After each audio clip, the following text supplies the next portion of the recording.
What's up, your boy? Following another reaction. In today's video, we have the Bridgewater situation is pretty insane by Flimlo Raps, one of the goats of football content creation. This nigga been doing this shit for years, y'all. Like I've been watching this nigga for years. Let me see. Man, get this man to 1 million subscribers, bro.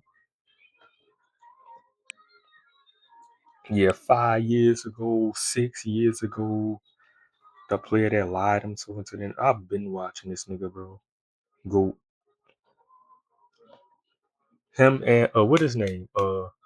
KTO, goats of Went back to his football old high school to coach content and won a creation on state YouTube. title in his first year, but then got suspended. Now, initially, this came out as him providing a legal benefit. As more information came,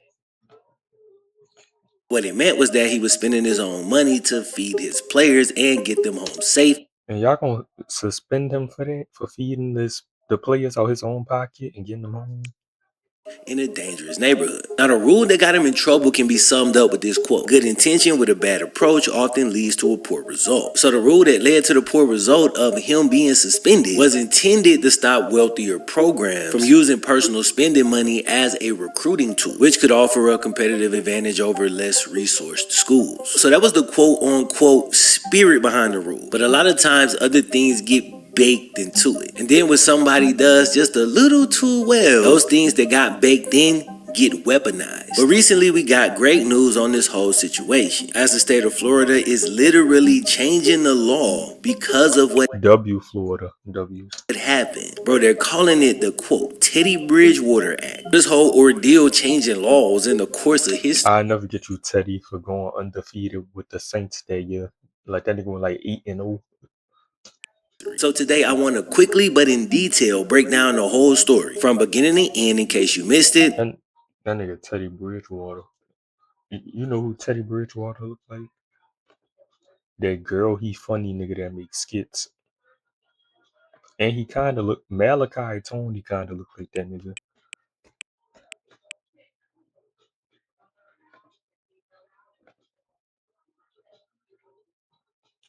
On God, they look alike. On bro, I see it. Y'all see it a little bit.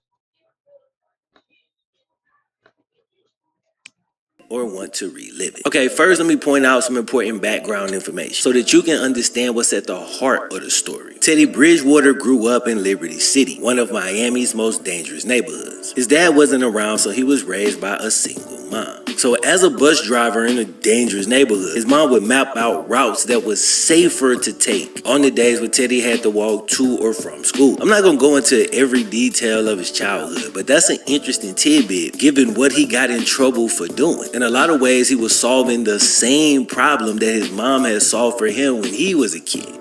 Yeah. Teddy and his mom went through a lot of struggle. When he was 8th grade, she was diagnosed with breast cancer. Dude tried to quit sports like altogether because he wanted to work to support her. So for a while, he did the things that an 8th grader could do, mowing lawns, washing cars. But once she had the strength, man, she stepped back in and pushed him back towards school. She told him God gave him a gift and football was his way out. So it was at that point that Teddy B really locked in. He started 3 years at Louisville with the latter two looking like this. He was balling and got better every season. Dude was a first round pick, 32nd overall, to the Minnesota Vikings back in 2014. He had some physical limitations, but he was a good player and he had potential to become something more. Then in August of 2016, he tore his ACL in practice, non-contact. And I remember that nigga had that crazy concussion when he was with Minnesota. They had to get the ambulance to take him off the field. It was so bad that at one point he was at risk of losing his leg. And while surgeons can be Oh my gosh. a bit detached from ironically reattaching so many ligaments, Teddy's surgeon had a pretty visceral reaction to his injury, saying, quote, "It was horribly grotesque. It's almost like a war wound. Everything is blown." This completely derailed Teddy Damn. Bridgewater's NFL trajectory from potential franchise QB to career backup. He finished his career with a 500 record as a starter, 15,000 passing yards and 75 touchdowns. So it didn't go exactly as planned, but he made something of it and got him and his mom to a different stratosphere financially. But his impact would go far beyond what he put on the field in the NFL. Like I said, man, dude grew up in Liberty City, the same place Antonio Brown is from. If you know anything about Liberty City, you know it's one of the Yeah, so that's why the game called Liberty City. That's what GTA based off of. toughest neighborhoods in South Florida. There he went to high school at Miami Northwestern, which is where this entire story takes place. In February 2024, Teddy Bridgewater announces he's retiring from the league and almost immediately took a coaching job at his old high school. Now the school had gone 4-6 the previous year, and in just 10 months he completely transformed it. The school went from 4-6 to 12-2 and completely Damn. dominated on their playoff run. They outscored opponents 200. What the damn boy? See, them niggas playing different because Teddy was feeding the ass. He was feeding them ass that good nutrition and protein. Them, 62 them to niggas got 12. big.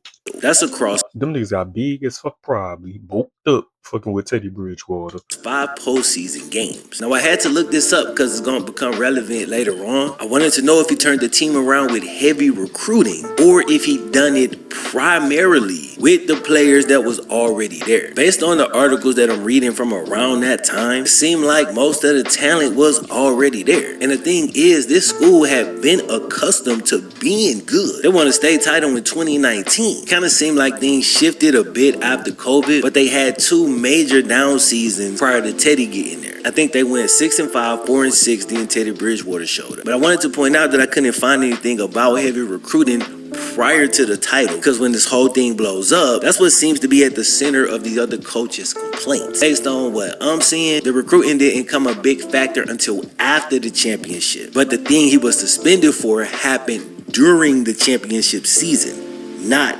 after. So anyway, these dudes won the state title 41-0. So you can start to see why the other coaches might have been a little bit upset. Teddy got coach of the year, man. The story was everywhere. As the former pro comes back home and wins a title for his school, it was dope. And like I said, bro, they wasn't just winning. He was using his own money to take care of the kids. Primary thing being making sure they got home safely. Like I alluded to, the spiritual successor of what his mom did for him. But he been blessed with more means to take care of more people, and he did. But while he had more means, that don't mean the means were unlimited. So he reached out to the community to pitch in as well. And that's the real jumping off point of this whole situation. On July 7th, 2025, he posted on Facebook asking supporters for help. In the post, he breaks down exactly how much of his own money he'd been spending on his players. Here's what he disclosed. $700 a week on Uber rides. This was to ensure Hopefully, one of them niggas turn into another Lamar Jackson. Who else in Florida? Zay Flowers and Antonio Browns, Andre Johnsons, and they repay the favor to Teddy Bridgewater. They get that nigga like a fucking AP or something. Well, buy that nigga a car. his players Or get that nigga like $200K in cash or something.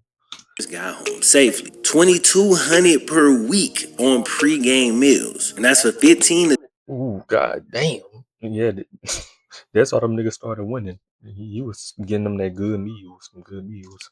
20 weeks during the season. $1,300 a week on athletic recovery trucks. $14,000 total for a 4-night preseason training camp. Damn, that he was spending that bread. $500 on team branded clothing. So dude was definitely spending some bread. Now a lot of these things are pure essentials, and these other things are provided by the majority of schools and or parents. So it ain't like this is something just crazy. I did a low estimate on how much this would come out to given the per week nature of some of the expenses, taking into consideration the course of a full season and a deep playoff run. And again, this is a conservative estimate. I'm not trying to be sensational, but at a minimum, we're talking over $90,000, bro. zero, plus the time that you sinking into this. Now, wait until now to shine a light on one specific detail. This dude is working as a volunteer. He actually wasn't being paid anything by the school. So he's Damn. paying $90K a year to be the coach. Now, based on the way that the rule is written, he was absolutely breaking the rule. But two things. One, the rule was too far reaching because he should have been able to provide certain things for his players. And then there's two, I don't think he knew that he was breaking the rule. The article says he self-reported, but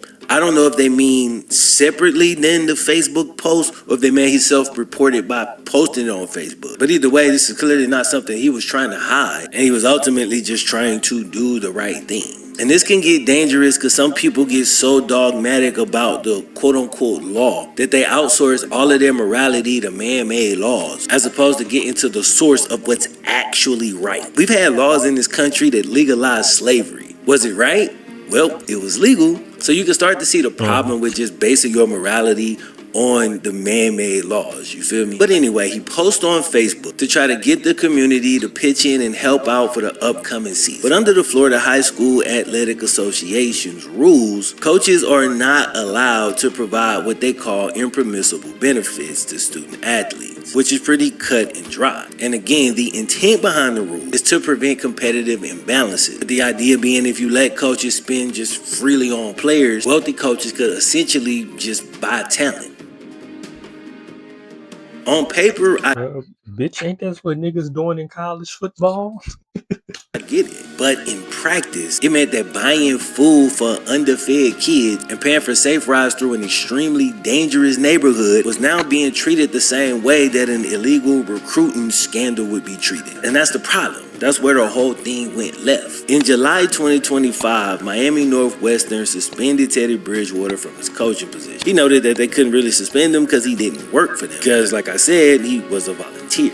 Then on August 4th, he resigned from Northwestern and chose to go back to the NFL. Then on September 12th, the high school committee out there made it official, suspending him for the 2025 season. When Teddy joined the Tampa Bay Bucks, he spoke to the media about it, saying he was just trying to protect the kid. He said that he's a dad first before anything, and when he decided to coach, the players became his son, and he wanted to protect them the best way he could. He pointed out that they live in a rough neighborhood. Things can happen when the kids are walking home from practice. When practice ends at 7 or 8 p.m., it's not ideal to have the kids walking home through them streets. When you had a means to do something about it, you should. He did, but was punished for that. Essentially what happened was that after he put up that Facebook post, other coaches started complaining. And this is my opinion, but I believe if they don't ever win that championship, probably not an issue. But because they won a championship by a crazy margin, other schools and coaches wanted a way to attack them. To remove the emotion for a second and really look at it from the other coach's point of view, I can see how they would feel that it would create an unfair competitive event. You know what I'm saying? I can see that. But also removing the emotion of trying to win a game, we can step back and then look at both of these issues.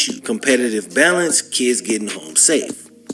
And if you had to choose one as a proclaimed good person, which the majority of people feel that they are, which one do you think would carry more weight? Obviously, taking care of the kids should be the highest priority. Although competitive balance is not completely unimportant, but any rule put in place should prioritize protecting the kids way before they ever get to this one. So I'm saying, bro, a rule that's supposed to help balance competition shouldn't prohibit a coach from providing basic essentials to his players if he has the means. And if it does, like it did in this case, it's very simple. It means the rule needs to be adjusted. And unbelievably, it actually was.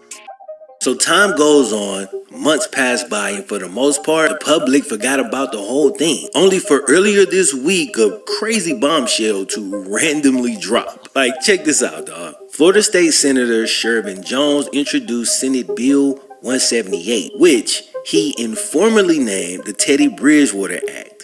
That's pretty dope. Here's what the bill would do. It allows kindergarten through 12th grade public school coaches in any sport to spend up to $15,000 of their own money, and that's per team per season. They get to spend it on things like food, transportation, and recovery services for their players. So Teddy That's hard. They got a bill named after him. Bridgewater literally laid the foundation for exactly what the bill covers. He set the structure unintentionally. Now the coaches have to report all of the spending, and the spending is presumed to be made in good faith. The money strictly cannot be used for recruiting. And yes, we know some coaches are going to try to game the system and abuse this as much as they can because that's just how people are. We hate having a good thing, we just gotta ruin it. But at the end of the day, I believe this is the greater good because of all of the kids that is going to help. On February 19, 2026, the Florida Senate passed the Teddy Bridgewater Act unanimously, bro.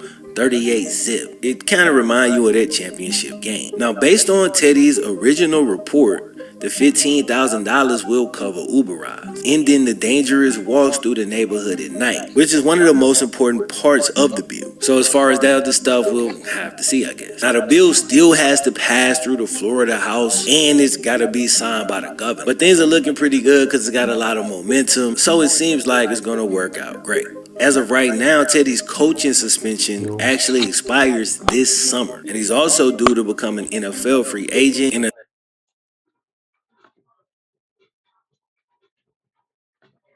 yo, yo, damn, I'm just fucking button real. I'm thinking his mic didn't die. What the fuck? another month or so. So he's got a lot of options here going forward. Dude's 33 years old and his name is Yeah, he's still young.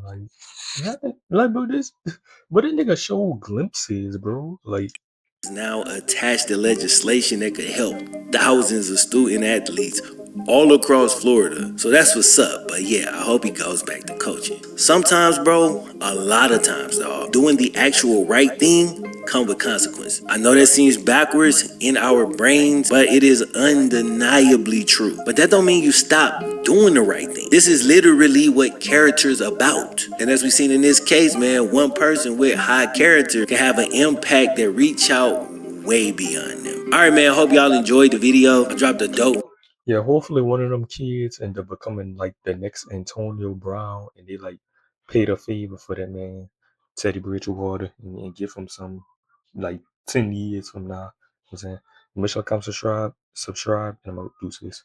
Flimmo Raps, go.